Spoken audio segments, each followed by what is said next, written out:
नमस्ते। अशोक जी, आज का हमारा प्रश्न मेंटल हेल्थ केयर एक्ट से रिलेटेड है जी। हम पूछना चाहेंगे कि मेंटल इलनेस क्या है।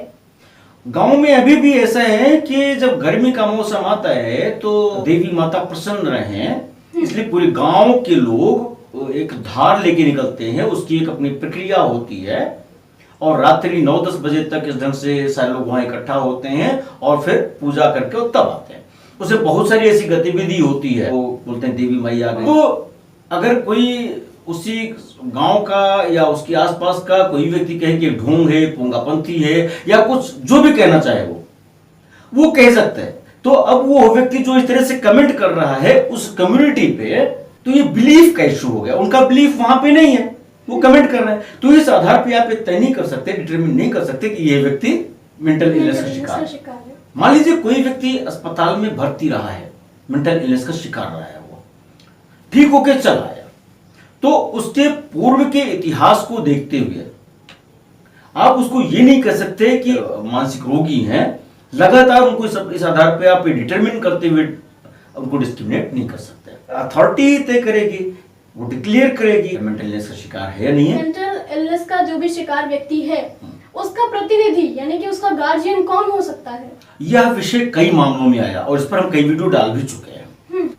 आरपीडब्ल्यूडी एक्ट में प्रावधान है, उसके अनुसार अभिभावक तो तय होंगे, रिप्रेजेंटेटिव जो होंगे वो बोर्ड तय करेगा। जो व्यक्ति मेंटल इलनेस का शिकार है वह स्वयं किसी को कह सकता है, या ऐसी स्थिति में वो नहीं है तो उसके कोई रिलेटिव हो सकते हैं, उसके परिवार के लोग हो सकते हैं। अगर कोई नहीं हो रहा है तो बोर्ड जब तक डिसीजन लेता है तब तक जो कोई एनजीओ है जिनको समझते हैं उस फील्ड में काम कर रहा है, अच्छा काम कर रहा है, जानकार है, उसको भी कर सकते हैं। और नहीं तो एक विभाग नामित है, उसके जो निदेशक होंगे उनको उनका रिप्रेजेंटेटिव नामित कर दिया जाता है। मेंटल इलनेस का शिकार व्यक्ति सड़क पर घूम रहा है क्योंकि उनकी गतिविधियां सामान्य नहीं होती हैं, तो पुलिस की और मजिस्ट्रेट की इस पर क्या रिस्पॉन्सिबिलिटी बनती है। तो मेंटल हेल्थ केयर एक्ट की बात करें 2017 की, तो धारा 100, 101, 102 इस तरह से धाराएं बनी है। अब मैं यहाँ पे सामान्य भाषा में बताऊं कि अगर किसी भी थाने के क्षेत्राधिकार में कोई भी व्यक्ति ऐसे घूम रहा है, वॉन्डरिंग कर रहा है, लगता है कि मेंटल इलनेस का शिकार है, तो कोई सूचना हो या ना हो, कोई व्यक्ति उसके बारे में सूचना दे या ना दे, उस थाने के भार साधक अधिकारी का यह दायित्व तो होता है कि वह गिरफ्तार नहीं, अंडर प्रोटेक्शन, संरक्षण मिले। यहाँ पे डिटेन करने में और संरक्षण में अंतर है। बिल्कुल। तो उनको अपने प्रोटेक्शन मिले। अगर पता है कि हाँ ये कहाँ का है तो उसके बारे में वो उनको जो गार्जियन हैं, जो भी उनके परिवार के लोग हैं, उन तक पहुंचाए।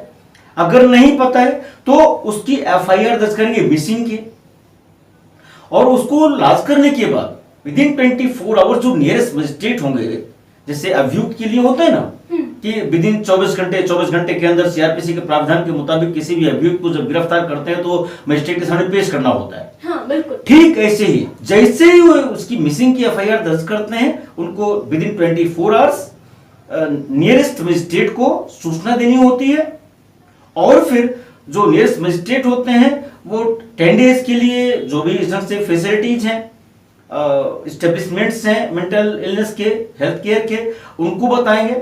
और फिर 10 दिन के बाद वो जो एस्टेब्लिशमेंट है वो मजिस्ट्रेट को रिपोर्ट करेगा, फिर अकॉर्डिंगली वो ऑर्डर करता है। जो मेंटल इलनेस का शिकार व्यक्ति है उसको पुलिस किसी भी हालत में लॉकअप में नहीं बंद करेगी, उसके साथ कोई मल ट्रीटमेंट नहीं करेंगे।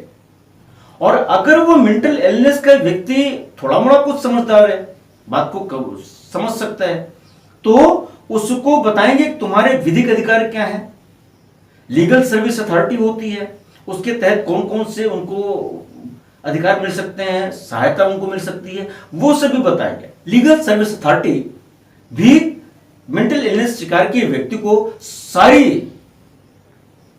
लीगल फैसिलिटीज देगा जो उनको मिलनी चाहिए। और मेंटल इलनेस का शिकार होने के नाते जो व्यक्ति मेंटल इलनेस का शिकार हुआ है उसके राइट्स प्रॉपर्टी के संदर्भ में, जिंदगी के संबंध में बिल्कुल उसी तरह से लागू होते जिस तरह से सामान्य व्यक्ति के जीवन जीने के लिए अधिकार हैं, सम्मानजनक जीवन, गरिमापूर्ण जीवन, ये सारे अधिकार उसको मिलते हैं। यदि कोई ऐसा व्यक्ति है जो मेंटल इलनेस का शिकार तो है, परंतु वह बोल नहीं पाता है,